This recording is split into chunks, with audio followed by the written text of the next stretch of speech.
Good afternoon, everybody. I see that it is start time, but we're just going to give it a little bit more time. I'm going to wait till 2 minutes past the hour just so everybody gets a chance to finish their login. So thank you for your patience.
I think we've waited long enough. We can go ahead and get rolling. So to kick us off, here's Jessica Shaver.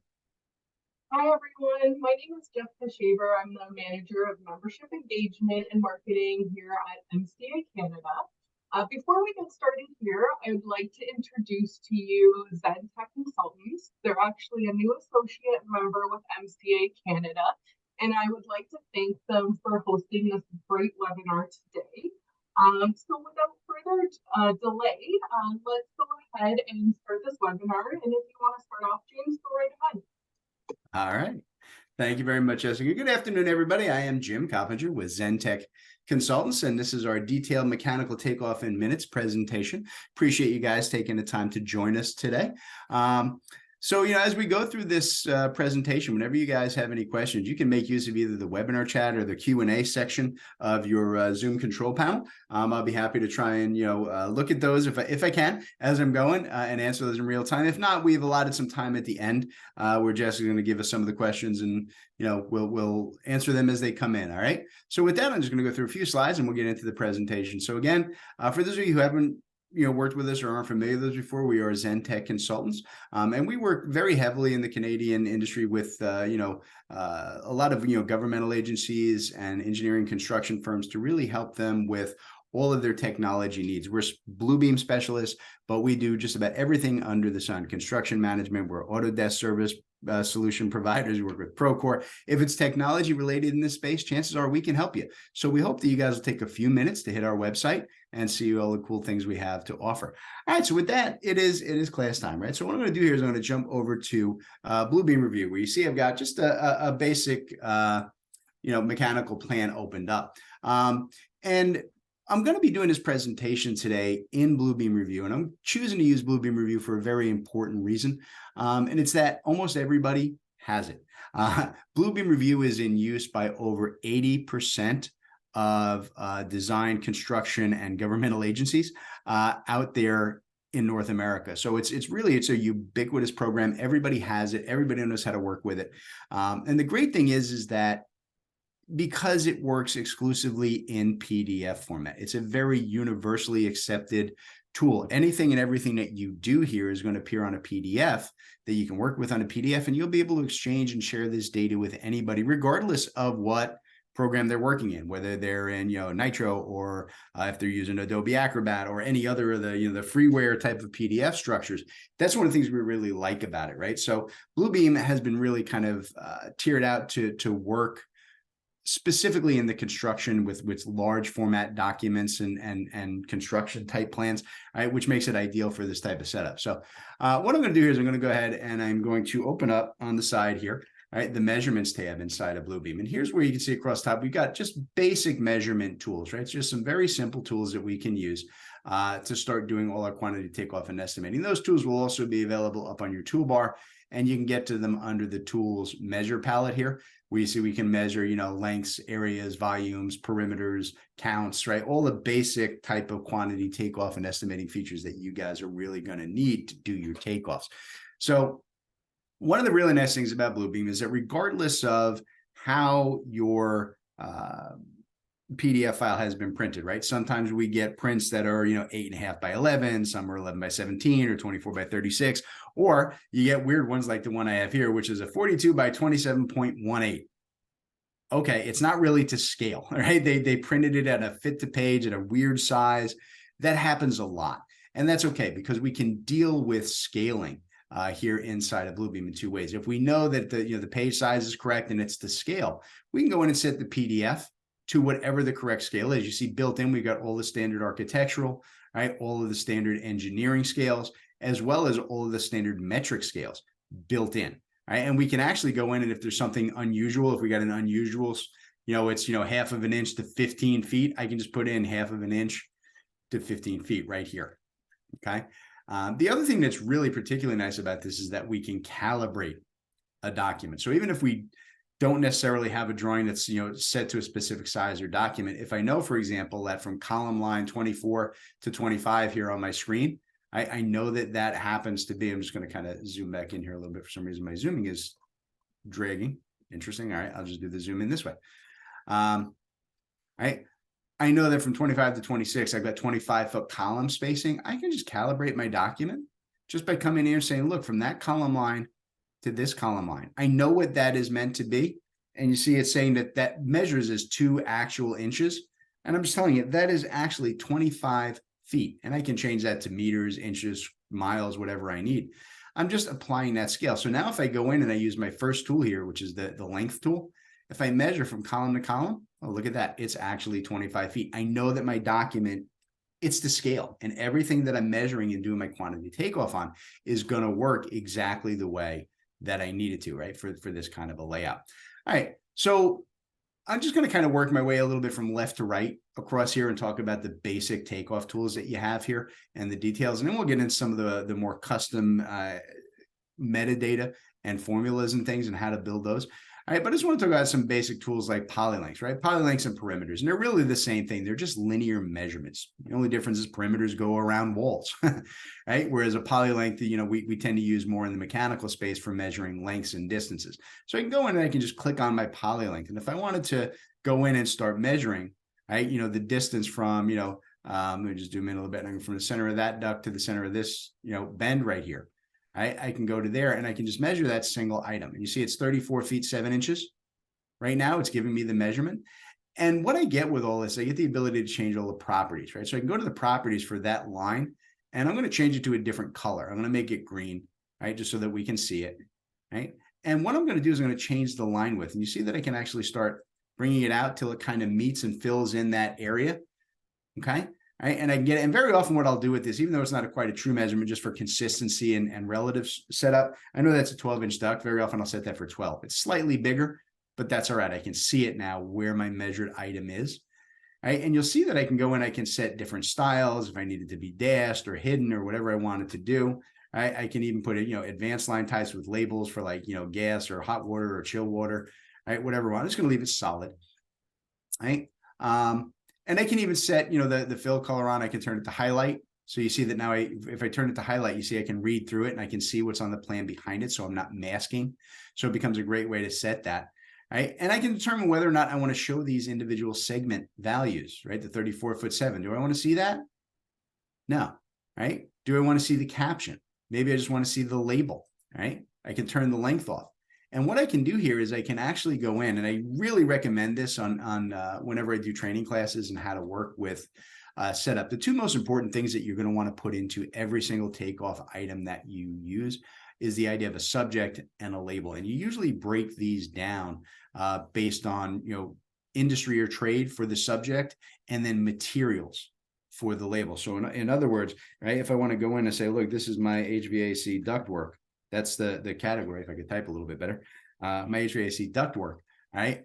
And I know, like I said, this is a, it's a 12 by 12 rectangular duct. Okay.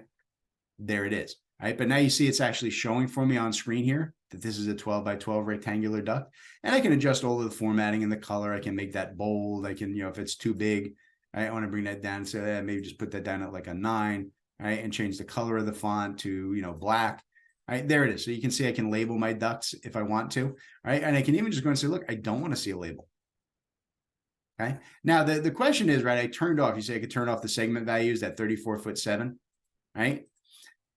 If I turn that off, then how do I know what the length is? Well, the idea is that in Bluebeam, what we have is what we call the markup list down here at the bottom. Right? And this is where the idea of subject and label start to come in. So I can start to group similar items together. I can put all the HVAC ductwork together. I can group all the 12 by 12 duct, and I can group all the 8-inch duct and the 10 by 8 and the 18 by 16s. And I can start to get counts on how much, in terms of linear foot I have for each of those items. Okay, so just to kind of show you what I mean, if I go in here, I'm just going to kind of copy and paste this real quick just to show you if I had another duct of the same size. You see what's happening here is that right now I'm sorting these by subject, right? So it's telling me that overall I have 69 feet 2 inches, right, of ductwork, but it's because they're both 12 by 12, right? And you see that they're both listed here. Now they're 12 by 12. I'm going to paste another one over here, but this one I'm going to change, right? This isn't a 12 by 12. I'm going to change this and say that this is a 10 by 12. Duct, right? And you see that I can go in now. I've got a different setup here. And if I sort by label, you see that now it's collapsing it down and it's telling me how much 10 by 12 and how much 12 by 12. That easily. It's a very quick, simple way to be able to go in and run linear measurements, right? And by using the subject and label and just by clicking on the column to sort by either one, I can get overall measurements for everything. I've got a total of 103'9" of my ductwork.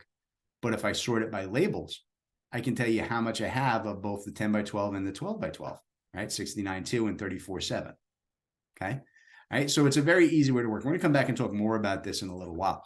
All right. But I'm just going to erase these last two. So that's the key. Even though I don't have the 34'7" shown here on my plan, it's still calculating and totaling everything in my markups list that I'll be able to put out to a report, whether it's in Excel format or a PDF format later. Now, the other thing that I want to show you here, and I'll just bring up the markups list so you can kind of see it here. I know this minimize this down. See, I'm at that 34'7".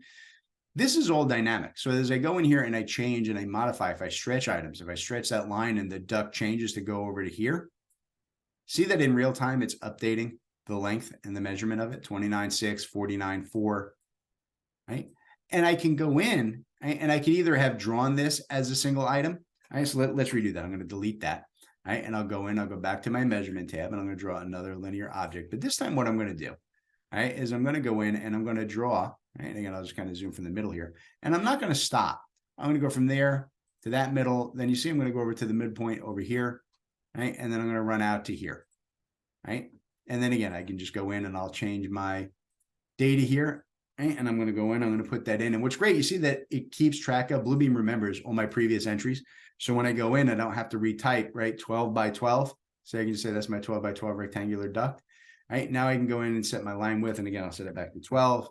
Right. And I'll set my color back for green again, just so we can see it. And I'll set it to highlight so we can see what's underneath it. Right. So we can make sure that we're getting it. Now, so you see that that is a multi-segmented object. Right. It's going all over. And if I move it, you can see it's that full duct right there. Right. But the thing is, right, when I go in here, I can do a number of different things. When I click on any duct, any linear item, you see I get these little yellow circles. They're called control points. Right? By clicking on any of them, if I go to the end one, you see I can make this longer or shorter, right, as I need it to be, move it to different locations. So if I clicked on the wrong spot, it's very easy to just stretch it to where I need it to be. But then I can also go in here and I can go to any one of these, right? And I can go to the right click on it and I can convert that control point to a curve. Okay, and you see that what it does, it gives me what we call a handlebar. See, I can adjust the curve in and the curve out on this to get it into the shape that I need. And usually when I do that, I did like 2 sets there. I don't need this second control point. What I'll usually do is just do one. So I'm going to control point and I can subtract that. Now you see I've got the center. So I can put the center here. And you see I can go in, I can adjust the curve in and the curve out to make radial turns very, very easily, right? Do rectangular duct, spiral duct. Right, things that have controls. So you see I can adjust curve in, right, to make it dramatic sweeps, curve outs, or I could, go in and I can add in if I want to get a little bit more return and need to put in kind of a bend or go around something here. I can right click and I can add control points, additional bends. I'm going to add one here. I'm going to add one here. And I'm just going to right click and add one over here. And you see that what I can do now is I can actually stretch these out to different locations. So if I want to put like a, a U-shaped bend, I can just add another control point in the middle. Oops, sorry, I got to pick on the line. And for some reason, it's giving me a hard time. I don't know why. There it goes. And add the control point there. So you see if I do like a, kind of an out and around kind of construction, I can do that. And you see that as I'm doing this, all of my numbers down here on the bottom, they're updating in real time. And you see that right now it's giving me the segment lengths, 3611, 10'1", 17'2". I can get all the individual segment lengths, or I can say, look, I don't care about the segment lengths. I just want to see the overall value. And I can say, look, just show me the label and the length. And you can see it's telling me 12 by 12 rectangular duct, 149 feet 4. Right? And if that's showing in a place like this where it doesn't display very well, I can just hold the shift key down on my keyboard and click on this. And you see I can move the label to wherever it's going to work best, like right there. Okay, so you see now it's readable, 12 by 12 rectangular duct, and then I can just click on it and do all the formatting changes. All right, so I can easily go in and adjust any one of these, with the control points, adjust them, control point, right? Switch it to a curve so I can get, bends and radial turns, right? And it does all the measurements along those. And that's how we deal with working with linear objects, okay? And you can build and make as many of these as you need to and give each one its own subject and its own different label, right? That's kind of the key. And the real nice thing is that once you've built out these linear measurement items, you don't want to have to do this every time, right? So if I go back and say, okay, hey, I'm ready to do the next duct, right? Which is going to be this 10 by 10. I could go back here and I can go to the measurement tool and I can draw the 10 by 10. It goes from, here to here.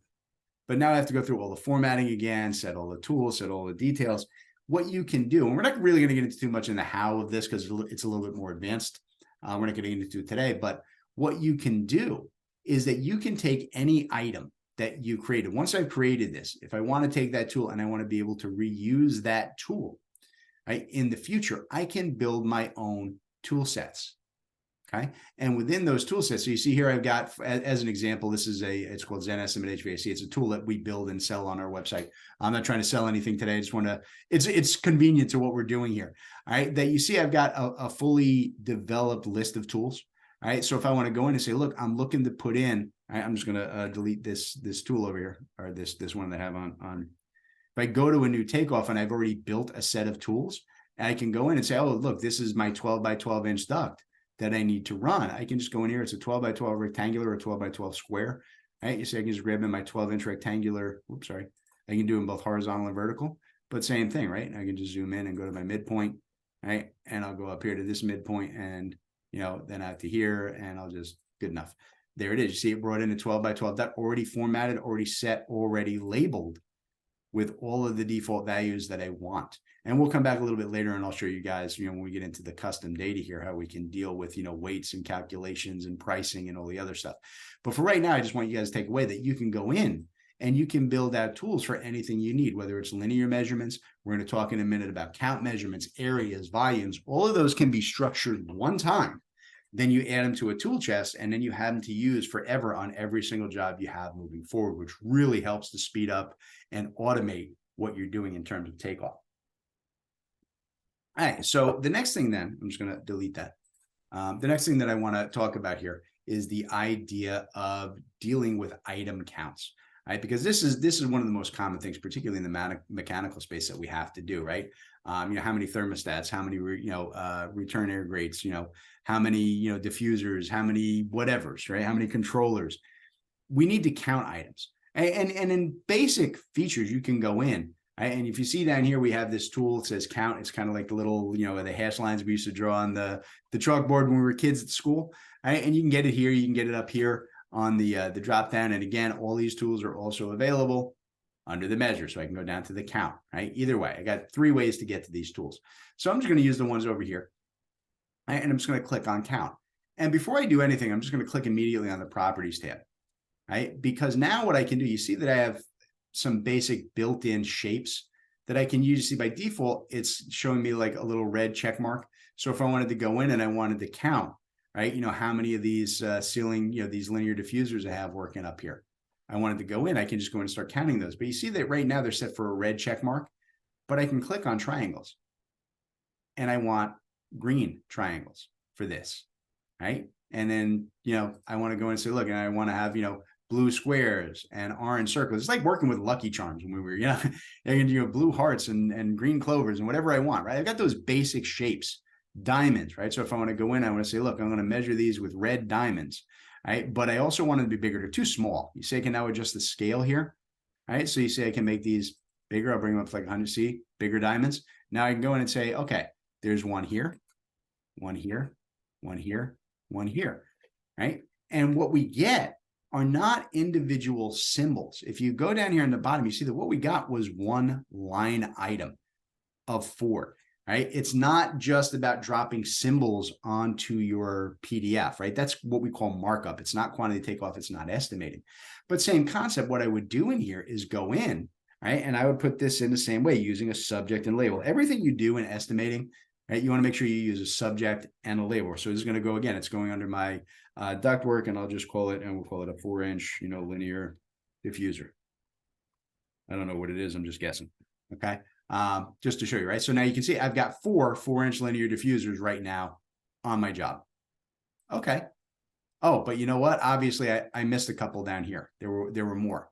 Right? With Bluebeam, it's very easy. I can just go in here and I can just right click on any point, whether it's now or 3 years from now, when a revision comes in or an update or a change, I can just right click and say, hey, resume the count.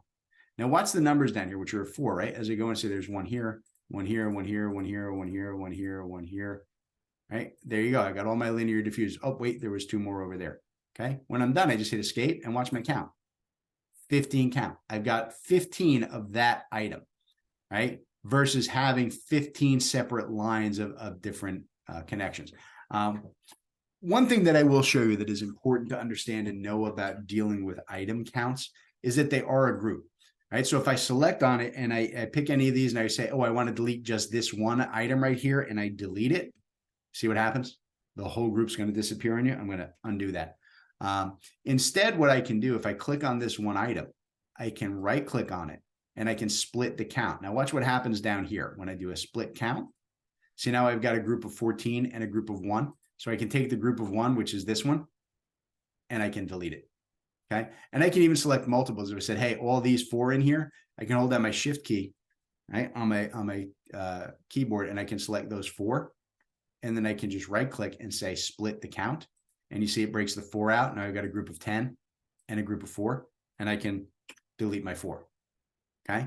And then I can go ahead and I can, if I need to go back later and there was a change, I can just right click on it, resume the count, and put them back in the same group, right? If that's what I needed to do. So there I am, I'm back to my original 15. Okay.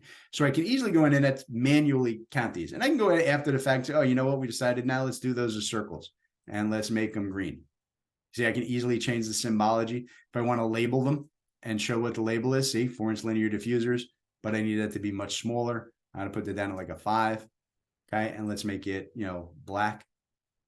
Okay. So that you can see as I zoom in, each thing is labeled, where I say, no, I don't want to see the labels. All I need is the counts for my quantity takeoff at the bottom. That's great. It's a very simple way to count. But here's the thing. It's too hard. It really is. It just takes too long. Particularly when you're dealing with large projects and multiple pages. I don't want to be going in here and, click, click, click, pan over, click, click, click, click, click, pan over, click, click, click, go to the next page, click 1,000 times. I don't want to do that.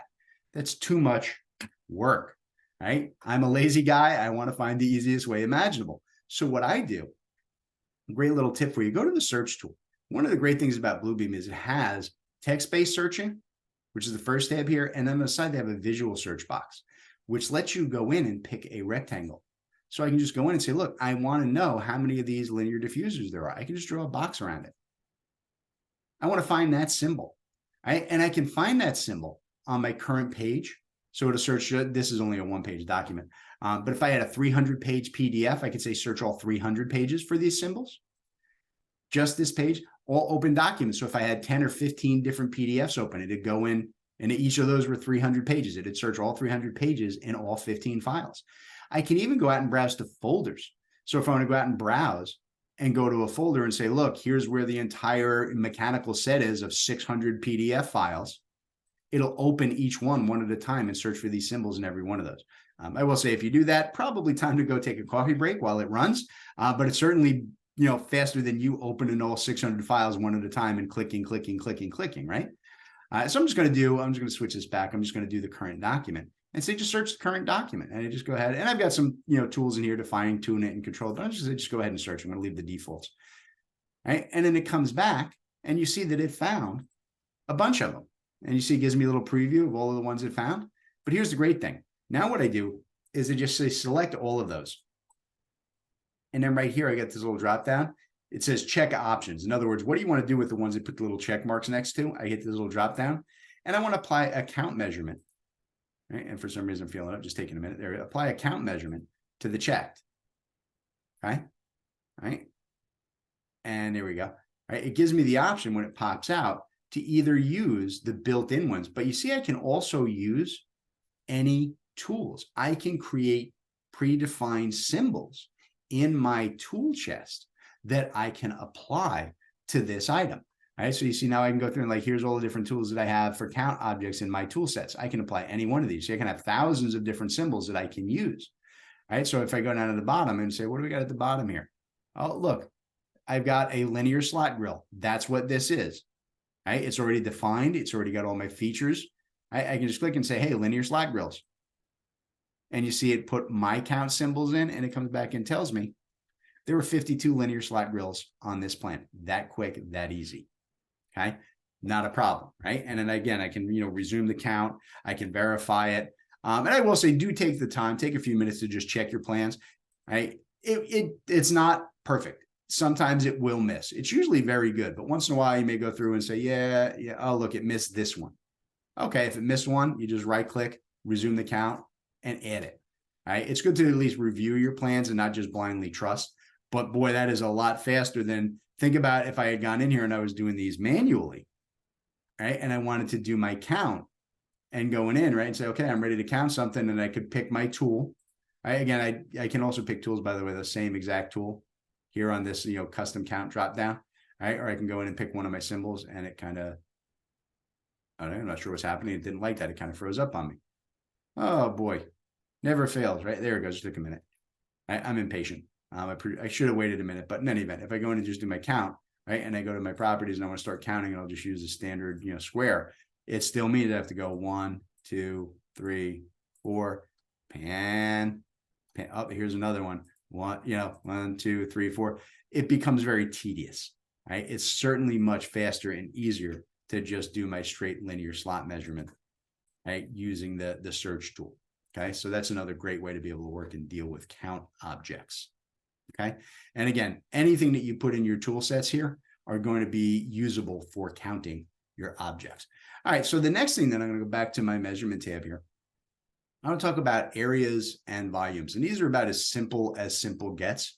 A lot of times we're doing, volume calculations for, cubic footage, or, we're just doing areas for a reflected ceiling, and maybe we're charging prices based on square footage. It's not a problem, right? So if I need to go in and say, hey, I'm going to calculate out the square footage within this stairwell for pricing. Okay.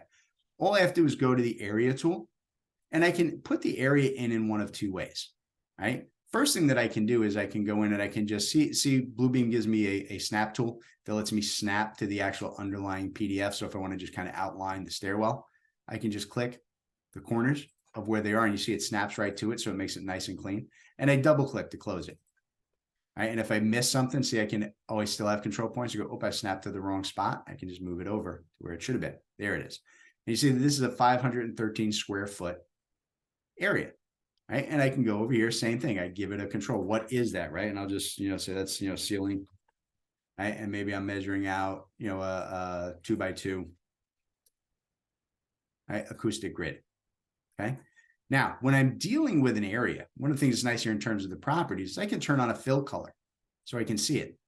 And you see, I can set the fill color, right, so that it kind of masks what's behind it, or I can use this highlight box so I can still see what's behind it, right?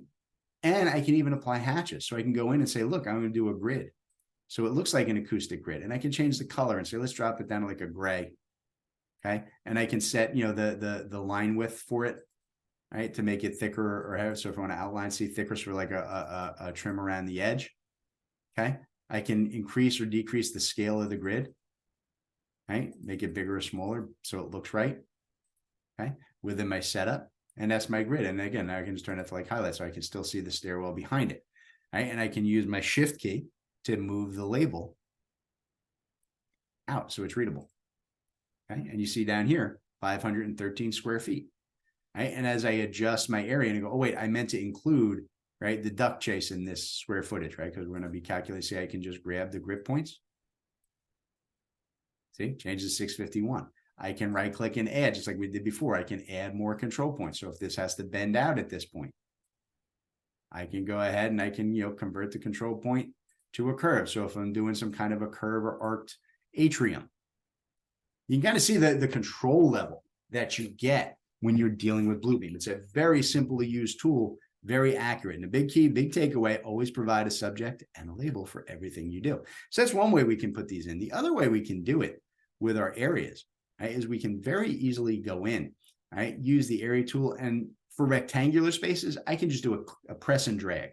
In other words, if I click and hold at this point, instead of clicking point to point to point to point and working around, this is rectangular. If I just click and hold my mouse down, you see I can just drag to the other side. And then when I get to here, I just let go of the mouse and there it is. See, 513 square feet.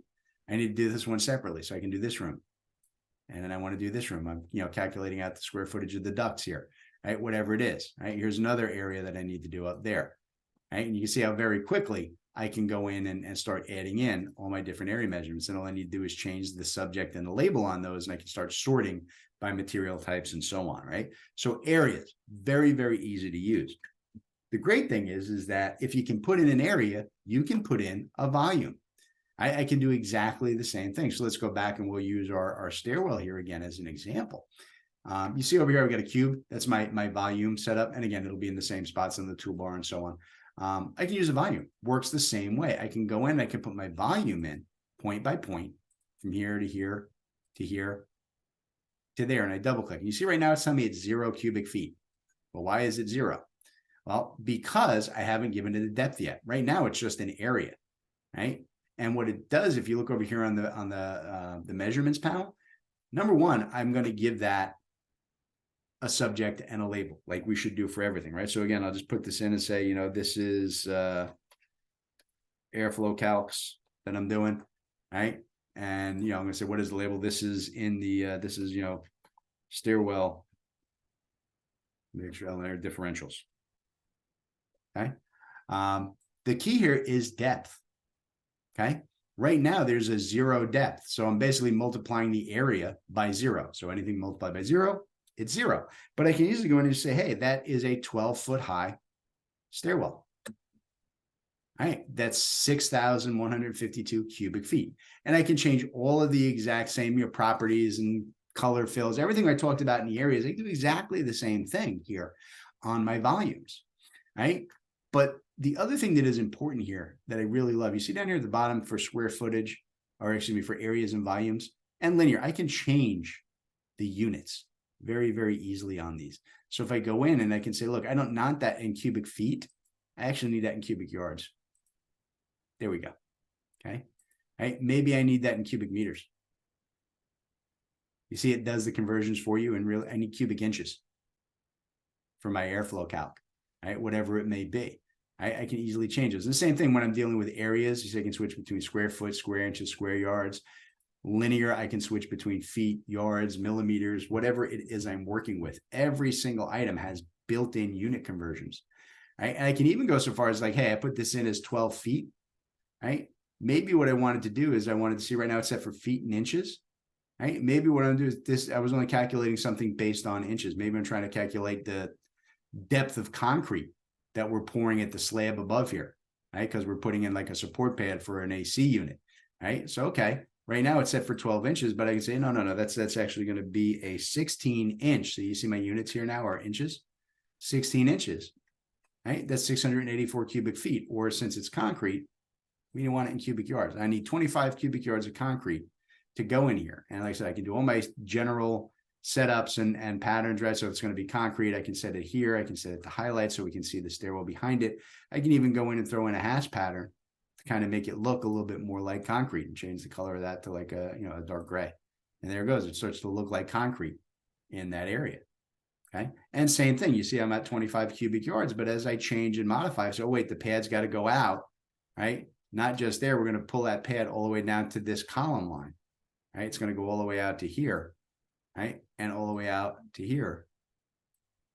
See, all the math's being handled in real time. And I can do all the same things in terms of putting in, curves and arcs and additional control points, right? So if I need to bend it around so this doesn't interfere with the, the chase, I can just right click in here and add another control point and say, hey, I'm going to, pull that over to this corner, right? So that we're not getting into that. And I need another one that'll come over to the column line. So I can just right click here and add another control point. So I can bend it again, right to there. There you go. Now it's going the way I wanted it to. Okay. You see how easy it is to manipulate and change these and get the correct numbers as we're working, right? It's a very, very simple way to work with, area, volume, linear measurements, right? All very, very consistent. Okay. All right. So I'm just going to delete everything here. All right. And the next thing that I want to do is I want to talk to you guys about dealing with custom column data or adding what you may often hear referred to as metadata, the intelligence behind the takeoffs, right? The physical takeoffs are very easy. We're just getting numbers based on sketching on top of what's in the engineer's plan. It's very easy to work with. But what I'm going to do is I'm going to go create a new file, just a new blank PDF here. I'm not going to put anything in it. All right. Oh, you know what? Oh, because I'm going to set back to a different profile. Give me a minute because it's loading in my custom stuff here. I don't want to use that. I want to do something that's blank for you guys that doesn't have anything kind of predefined in it. Let me just close that all down. All right. So I'm going to go to File, New PDF. Right? Because this is kind of what you'll probably see in your review when you start to work with it. Yeah, here we go. So you see I got really nothing much going on in here. I got just some basic columns down here in the bottom. What's great is that we can go to this markups list and you see that there are a ton of built-in columns. If we go to manage columns, you see I've got dozens and dozens of built-in columns, right? For length, width, height, wall area, volumes, right? All the data that I want to track, right? So if I want to go in and I want to turn on, and I want to get the volume count, right? Or the length or the width or the height of specific items, I can just turn those columns on, right? So if I want to turn on, area, wall area, volume count, right? And length, right? I can turn those on. You see that now they become available here and I can turn on the ones that I want, right? So I can turn on length, area, wall area, volume, and count. So now if I go in and I start doing what we did, right? I draw a length from here to here, okay? And I'm just going to default C. It's telling me it's 28 feet. 2.5, right? If I do an area, see it showing in the area column, right? 147, right? Same thing with volumes and counts, right? If I do a count object, right? Again, I'll just go to the property, so whatever, I'm just going to count some triangles, right? Whatever I'm counting, right? See, it's telling me I've got 11 in the count column. That's great, and that works. I will say this. I like the measurement column. You see what can happen here sometimes? I can look at this item and say, okay, this is a 50-foot, 5.25 inch item. Well, it's not. It's an area. It's giving me the perimeter. Sometimes that's good. Sometimes it's not. Sometimes it can be confusing. I tend to use this measurement column, right? Which again is just another column that I can turn on or off because the measurement, instead of getting all the individual ones, it gives me the appropriate feature and unit structure for that item. So you see that this is an area. So it's giving me square footage. This was a count object. It's giving me the count. This was a linear measurement. It's giving me the linear footage. It kind of cleans it up for me. So I tend to use that one much more than anything. But I want to show you can easily turn columns on and off with all those built-in column data, right? And I'm going to just turn off the space one. But more important, what you can really start to do here is you can start to add your own custom data to really start to make your mechanical takeoffs much more intelligent. So when you want to get in and you want to put in part number, make, model, manufacturer, cost, right? Taxes, right? Mounting heights, anything that you can conceive of can be built into this so that as you're drawing your linear items or your counts, it's filling out or at least prompting you to fill out those columns. So let me show you what I mean. I can go in here to columns and I go to manage columns. You see there's another tab here called custom columns. This is where you can start to build your own. Okay. And I can easily go in here and I can start adding my own columns. Right? And you see that I got basic types, text, number, formulas, date, choice, check marks. I'm going to go through a bunch of these real quick. First thing I do is just build a basic text column. So if I want people to go in and fill something out, like, who's the supplier? So I'm going to create a column called supplier. Okay. I can have it do single line entry or multi-line entry. I'm just going to do single, right?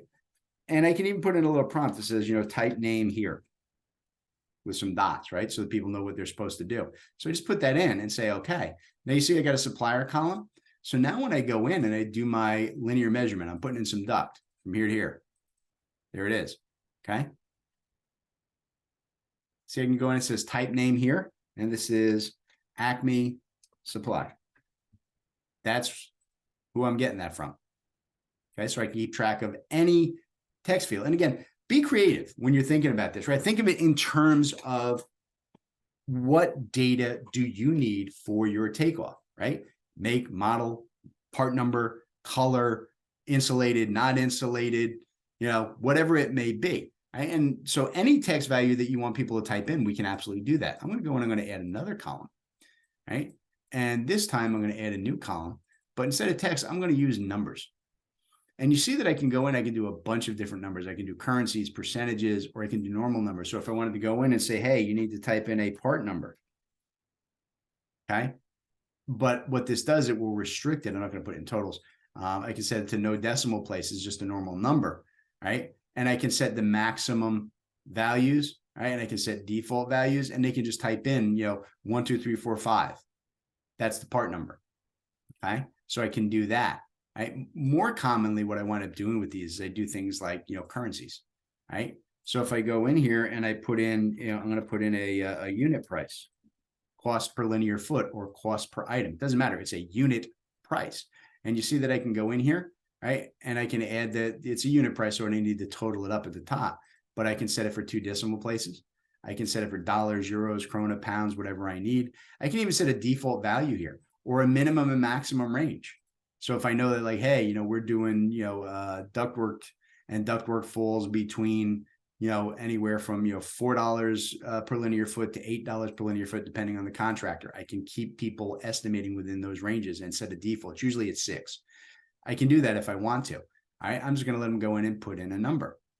Okay. So you see that now they can go and say, hey, what's the unit price on this, right? It's 25. See, it's listing it as $25 is the unit price. Okay. That's good. All right.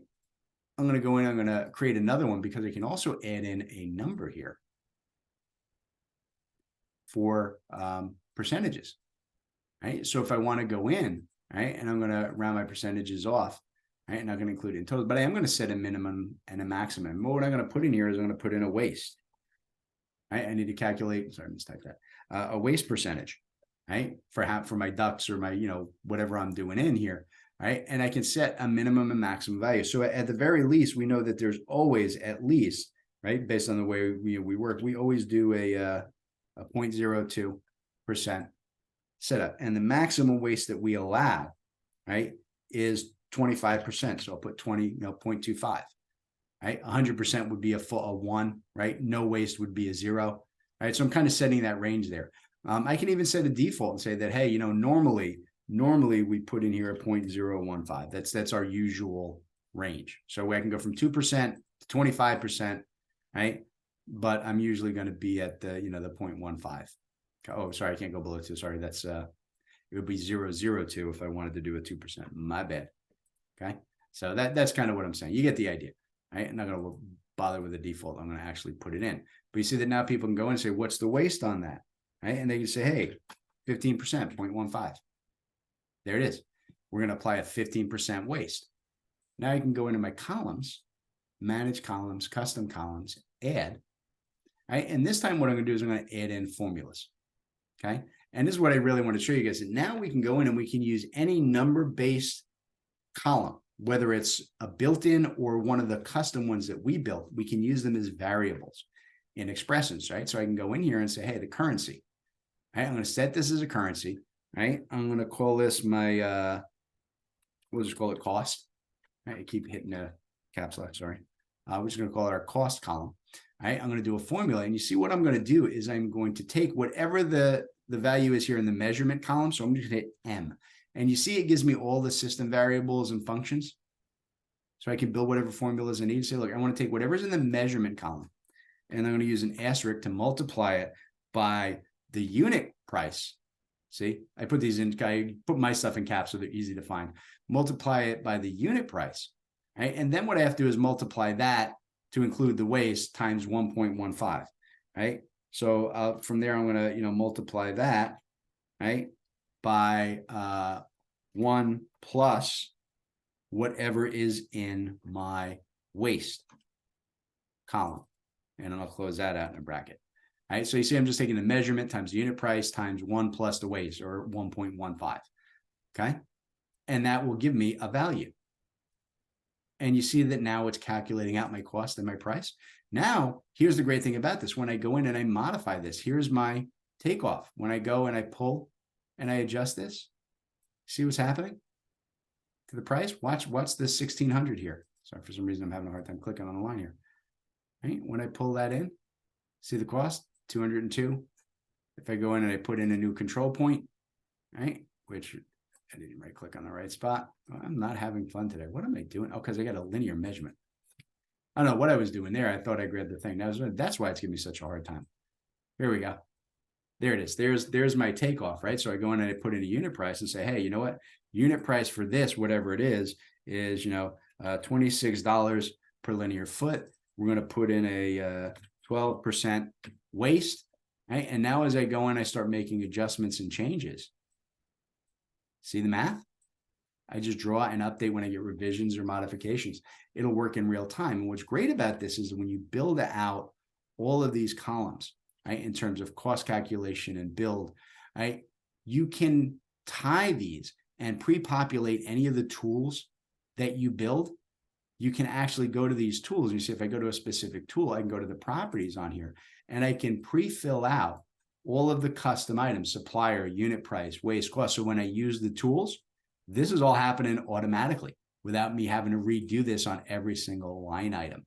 Right? And that's really the key in working with Bluebeam, is getting yourself built out with the proper tool sets and structures that you can work with. And what I'm going to do, I'm going to go back here to my example plan. All right, and I'm going to switch back to my other profile here. Give me 1 minute, because I want to show you kind of the level that you can take this to if you really want to, right? So this is, again, that custom tool set that we have.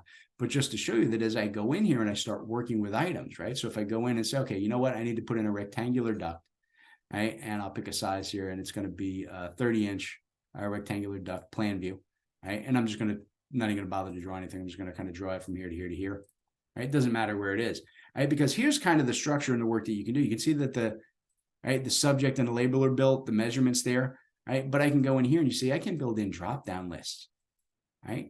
To do things like, and again, this is getting much more advanced. I don't have enough time to show you the full customization process, but I want you guys to walk away from today understanding what it can do. That I can go in here and you see I've got different selections. I got a full drop-down list that I can build. And I can say, look, that is a 30 by 36. Okay, what gauge steel? 23 gauge. And you see now it's calculating for me the weight, the square footage, the weight in pounds, the weight per square foot. I can go in and list when the drop down, what kind of joint is it? That's a bell joint. What kind of seam? We got a Pittsburgh seam. All right, and maybe you guys are going to manufacture it, right? What's your stock width? We're going to work that at a 48 inch, and it's calculating, you're going to need 22 pieces if you're using 48 stock to form out that setup. That's how many pieces you're going to get off the machine in flats.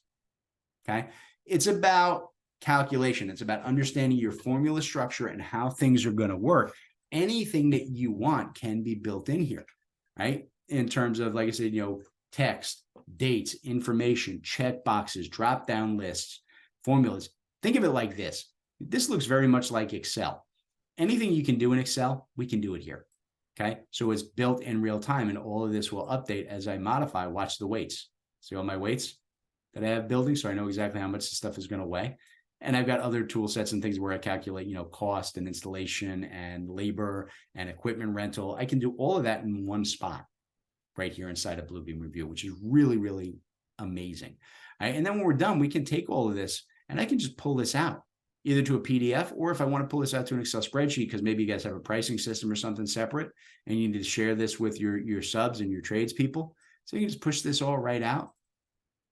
No problem. Here it is, pushes it right out for me to give me a full list of everything that I'm working with inside of Excel, even to the point where I can have it break down based on subject. So if it's look, show me all the ductwork on one tab, show me all of the controls on another tab, show me all the stuff that's in phase 1, show me the stuff that's in phase 2. I can sort by label, by materials. I can sort and filter out everything using these tools, right? So that's kind of what we wanted to show you today in terms of getting incredibly detailed markups, right? And quantity takeoff using very, very simple basic tools that will address 99.9% of everything you're ever going to see in the quantity takeoff world for the mechanical space. So that is what I wanted to show you guys today, right? And with that, right, we got a few minutes here to ask Jessica if we got any questions in.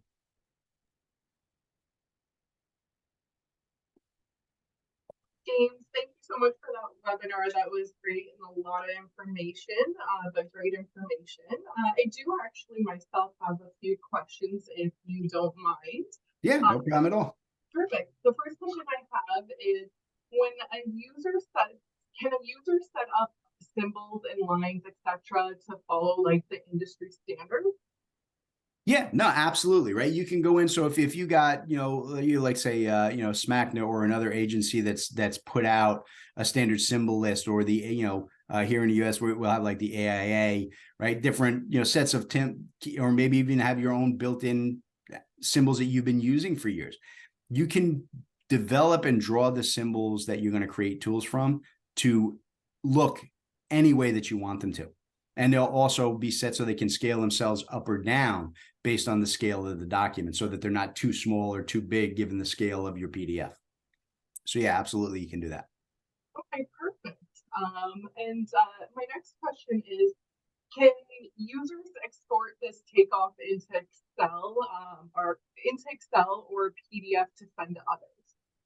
Yeah, no, it's exactly what I was just kind of showing there at the end. I kind of jumped into that a little bit, and I know I went through that kind of quickly.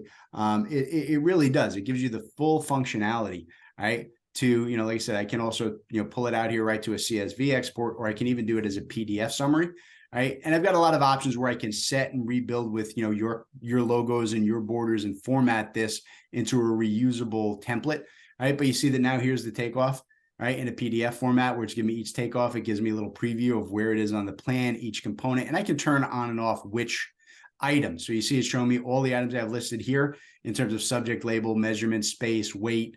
If I want to see those or not see those in the report, I can have a lot of data here that I'm working with as the estimator that I don't want to summarize when I'm sending to my contractor or whatever. So yeah, absolutely, I can do it either way.